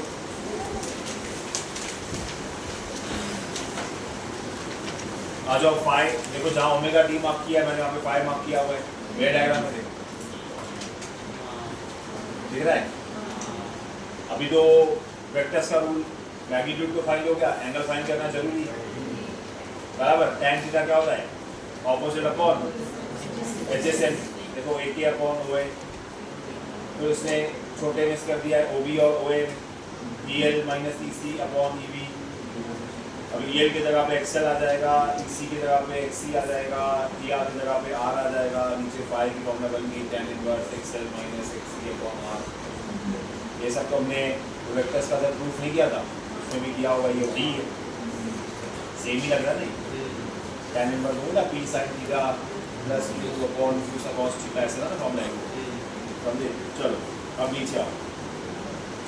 Alternating current in LCR circuit will be represented by I is equals to I sin omega t plus phi। यहाँ पे phi जो है वो E नॉट के हिसाब से वेरी करेगा, समझे? And E will be E not sin omega t। जो तुम ध्यान रखो, तुम लोग को अभी 4 चीजें याद करो, अभी 5 चीजें याद करो। वो समरी वाला पेज याद है? समरी वाले पेज में 4 ऑपोजिशन, एक डीसी का आर, एक एसी का आर, एसी का एक्ससी, एसी का एक्सएल, अब एसी का एलसीआर माने जेड। समझा? समझे? अब जेड का काम क्या है? ऑपोजिशन। किसको? एसी को। किसको? एसी को। किसको? एसी को। समझ में आया? हाँ, किसको करता है ऑपोजिशन? एसी को। समझे? अब मुझे बताओ, दिमाग लगाओ थोड़ा सा, अगर यही एलसीआर और मैंने एसी निकाल के डीसी लगा दिया तो बताओ फ्लो होगा क्या? कौन रोकेगा? डीसी को बढ़ने ही नहीं देगा, समझे? तो DC current will from an ACR would be 0, समझा? इसीलिए ये एसी में बढ़ाया हमने आज तक, इतने टाइम तक हमने कभी भी एलसीआर नहीं देखा। समझ में आ रहा है कि नहीं आ रहा? देखो कनेक्टिंग द डॉट्स ही खेलना है, सारा फिजिक्स कनेक्टेड है एक दूसरे से, फिर सारा फिजिक्स मैथ से कनेक्टेड है, समझे?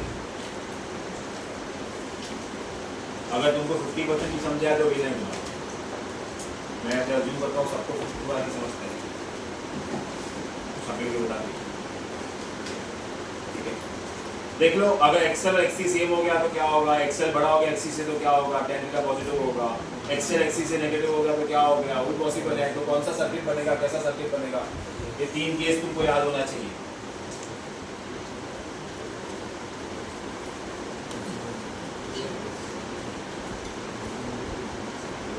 और वो जो नीचे इम्पीडेंस ट्रायंगल दिया है वो मैंने मगजमारी ये भी खत्म कर दी, पता है तुम लोग को? इम्पीडेंस ट्रायंगल की मगजमारी मैंने फेजर में खत्म कर दी तुम्हारी। वो फेजर का एक पार्ट है, खाली के आंसर को 4 मार्क का बनाने का तो ऐसा कैसा बनाया पड़ा, जो भी है वो इन 2 डायग्राम्स में है। इतना थियरी का तुम लोग को मतलब है, मैं तो मतलब नहीं, तुम्हारा काम है। मैं तुमको डेरिवेशन को रीड करना चाहता हूँ, अब तुमको पूरा पेज समझना पड़ेगा एलसीआर का। बहुत अच्छा है, बहुत इजी भी है अगर तुमको समझना।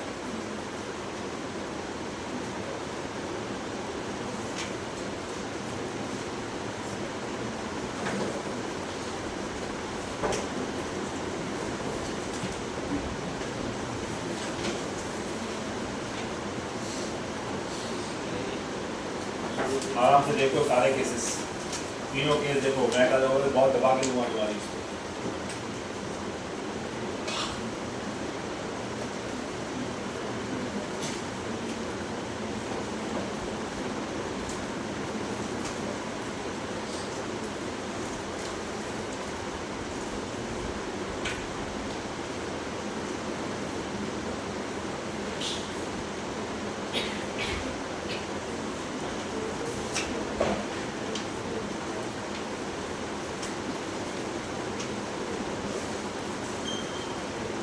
हम अगर आई नॉट का फेजर बनाएंगे तो उसमें आई एल को बढ़ा लेंगे क्या आई सी से?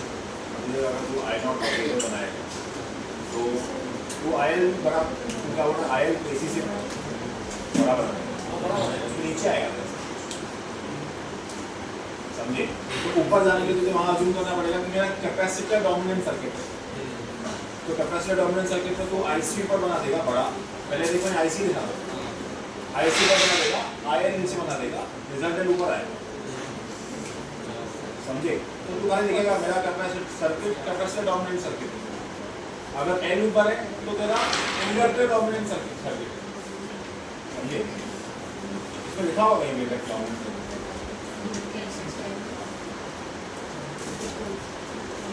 हाँ, सेकेंड और थर्ड केस पर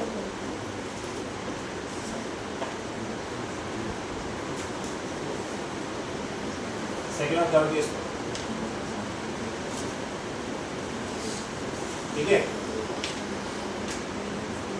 पेज 296 पे समझा?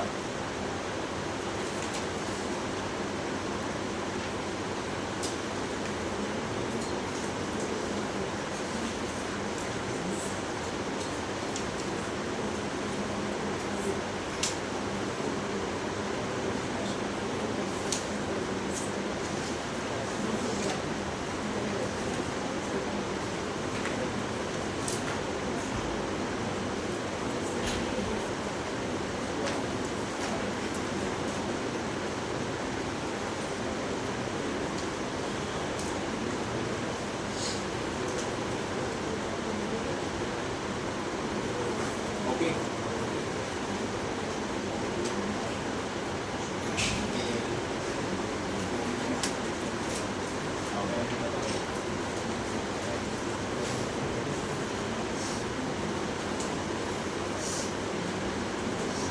Clear, all clear?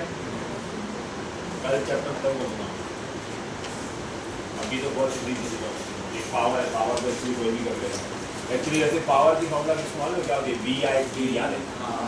हाँ, अगर मुझे यहाँ पे लिखनी है तो वी की जगह पे क्या लिखूंगा? आई की जगह पे क्या लिखूंगा? Small I. आ जाओ पेज 297 पे, खाली फाइनल फॉर्मूला देखो, वही मैं वैल्यू से पुट कर रहा हूँ, देखो लिखा हुआ है P average is E R M S और I R M S, average अगर लेंगे तो इधर आर एम एस लेना पड़ेगा, समझा? फॉर्मूला तो वही है ना, समझे? लेकिन क्या है, मुझे तुम लोग को जैसे मैंने resistor with AC with resistor, AC with inductor, AC with conductor करवाया, वैसे ही मुझे power in resistor, power in inductor, power in capacitor कराना पड़ेगा, हर एक का पावर अलग अलग होगा। वैसे वीआईपी फॉर्मूला रेजिस्टर के लिए होता है,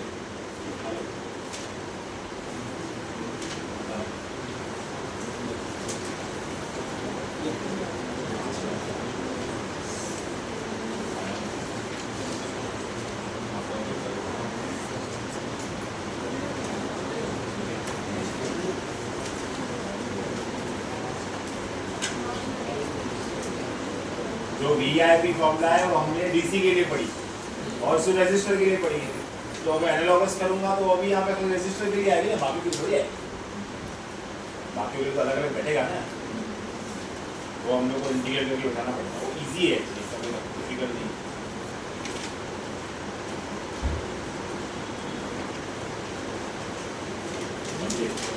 चलो एलसीआर तुमको पूरा लिख के आने का, एज इट इज थ्योरी जैसे टेक्स्ट में दी गई है, डायग्राम्स ये दोनों समझे, बाकी थ्योरी जैसे as it is text book में पूरा टेक्स्ट बुक लिखने का, फ्रॉम राइट फ्रॉम 295 टॉप से लेके 296 बॉटम में, जितना भी वाइट वाइट दिख रहा है सब समझे? एग्जाम में 4 मार्क के लिए आंसर आया तो मिनिमम इतना लिखना पड़ेगा, मिनिमम। मैक्सिमम के लिए आयन हाँ आयन बनाया मैक्सिमम में डायग्राम भी आएगा लिखने के बाद आने के बाद। अब मेरे को टारगेट दो।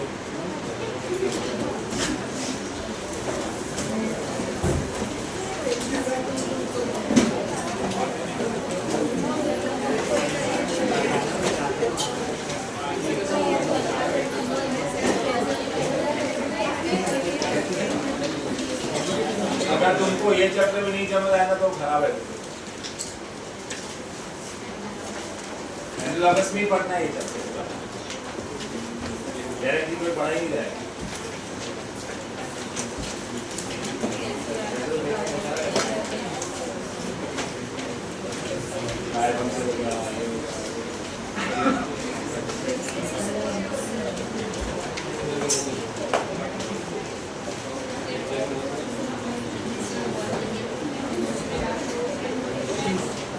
चलो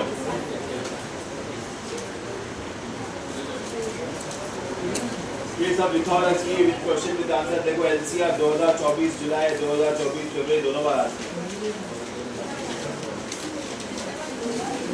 लास्ट एक साल में 2 बार आए, रेडियो के लिए आया है और 5 साल के लिए आया है।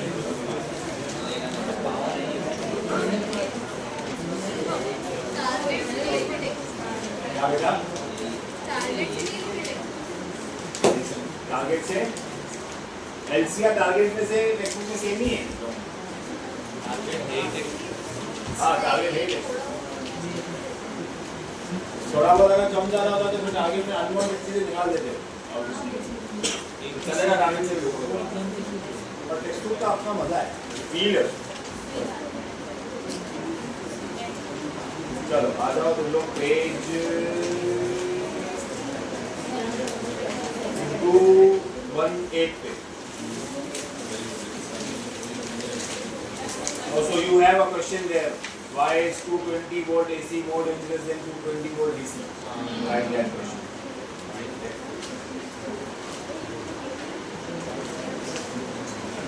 Page 219 पे question number 2. आया पीछे लगे वो समझ में क्या हुआ? Confusion clear हो गया? Question number 3.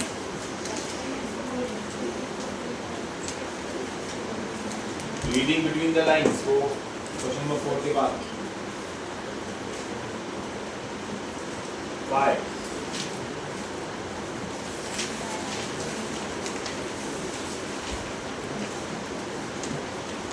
8 9 10 11 practice 2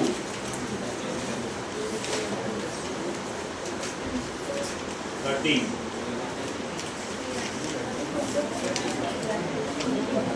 15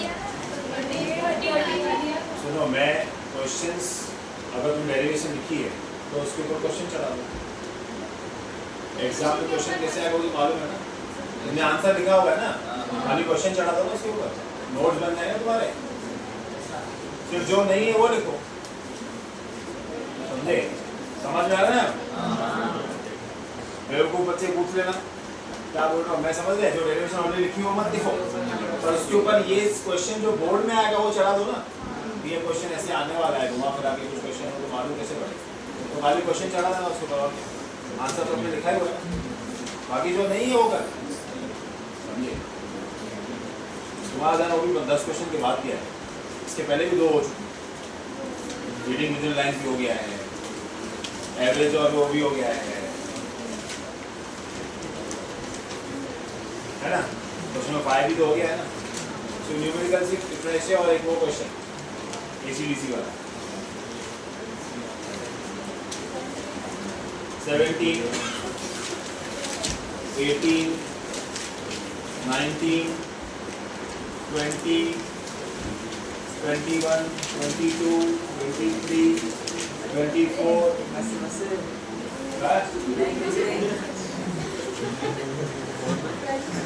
25 26 26, 27, 28, 29, 32, 33, 34, 35, 36, 39, 40, 41.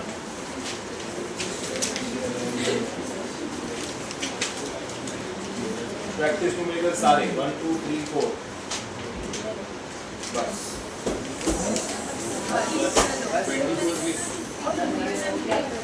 थोड़ा होमवर्क कर देना था लेकिन कल तो गए लेट तो मैं ठीक है चलो आज एक साथ करके दे दूँ। आज मैं जल्दी जा रहा हूँ। कल भी तो दिया था होमवर्क कर दिया था। हाँ अभी कल इसके साथ पूरा चेक कर लेंगे एक बार। इसके साथ कल किया है आज किया है अरे तो आज के जो क्वेश्चन है वो रिपीट नहीं करना कोई, एक भी रिपीट नहीं करना, नहीं कम से कम 7-8 क्वेश्चन है ना। कल के जो भी सब क्वेश्चन है वो आज इग्नोर हो जाएंगे। तो खाली थियरी बचेगा एलसीआर और 2 छोटे-छोटे आंसर, बाकी सब तो न्यूमेरिकल शीट। समझा? नेट होमवर्क कम है नेट। अरे हाँ नेट होमवर्क कम ही है। परसों 4 बार, कल 1 बार। अभी इधर ही बैठ के कल मैं इसका एमसीक्यू का रिव्यू भी लेके आऊँगा और ये भी लेके आऊँ सेंट्रल खत्म कर दूँगा तुम्हारा। तो कल मैं मेरा लेक्चर रखूँगा, उसको फिनिश कर देंगे इसी। तो कितने बजे जाके तुम बताओ?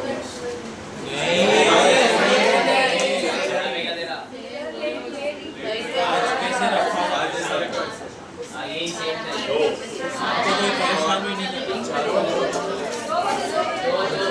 यहाँ तो शाम को शाम को 6 से 9 भी चलेगा।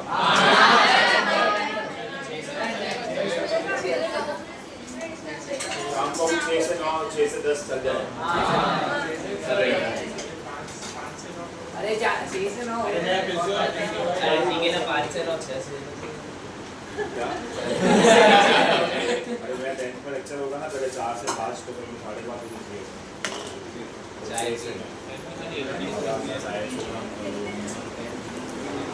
6 से 9 करो या वही सुबह फिर 9 से 1।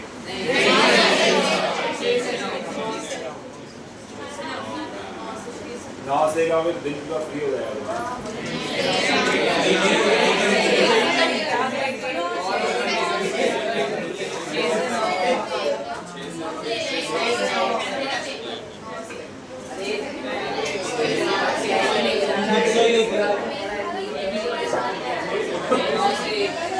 तो सीधी वाले का रोल के लिए आ जाओ।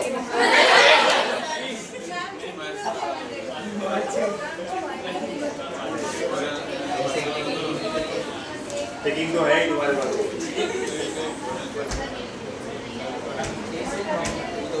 ठीक है एक शर्त पे कल 6 से 9 रखूंगा। परसों इमीडिएटली इसकी टेस्ट हुई इस चैप्टर जो भी टॉपिक्स पर होंगे उसको पकड़ के सुबह आते हैं सुबह 9 बजे। इसका थियरी इजी है, इसमें बिल्कुल डिफिकल्ट नहीं है। आज अभी तुम घर जाओगे सीधा कल 6 बजे आओगे, वरना आज 6 से कल 6 शाम को 24 घंटे फुल साइकिल 360 डिग्री। उपाय 11 नहीं 11 घंटा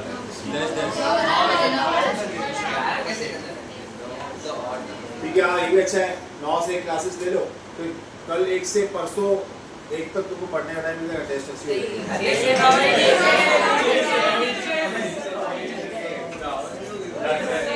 9 से 1 और परसों टेस्ट पढ़ने का टाइम थी ना भैया हम लोग को। 9 से 1 और 6 से 9 हो गया। परसों टेस्ट मेरी शाम को 4 बजे बस।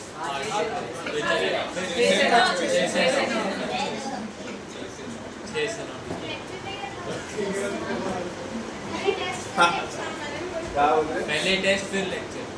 हाँ पहले टेस्ट फिर लेक्चर। हाँ चलेगा, ऐसे भी चलेगा। समझो लेक्चर अगर 12:30 को हुआ तो 10 से 12:30 टेस्ट, अरे पहले टेस्ट फिर लेक्चर। देखो अगर कल शाम को क्लास है तो तुम एक्सपेक्ट करो परसों शाम को क्लास हो, तो उसी एक दिन तो तुम्हारा टाइम गड़बड़ हुआ ही होगा कि शाम को जाकर सुबह वापस आओ। किसी एक दिन तो ऐसा होना ही है ना। वो तुम देखो कौन सा दिन ऐसा करना है। टेस्ट के बाद टेस्ट के बाद तो परसों देखेंगे। कल का गारंटी है, कल 6 से 9 करना है कि सुबह 9 से 1 करना है। कल 6 से 9 डन, ठीक है, नो चेंजेस। बाय वालों भी हो सकते